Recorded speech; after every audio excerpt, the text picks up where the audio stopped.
4 چیزوں کے بغیر 4 چیزوں کا دعویٰ غلط ہے۔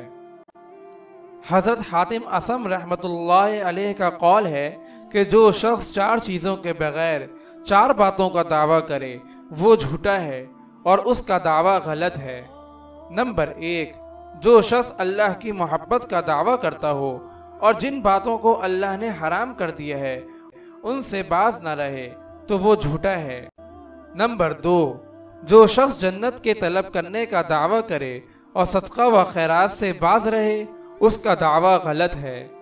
نمبر 3، جو شخص نبی کریم صلی اللہ علیہ وسلم کی محبت کا دعویٰ کرتا ہو اور فقراء و مساکین سے نفرت رکھے اس کا دعویٰ جھوٹا ہے۔ نمبر 4، جو شخص دوزخ سے خوف رکھنے کا دعویٰ کرے اور گناہوں سے پرہیز نہ کرے اس کا دعویٰ ہرگز صحیح نہیں۔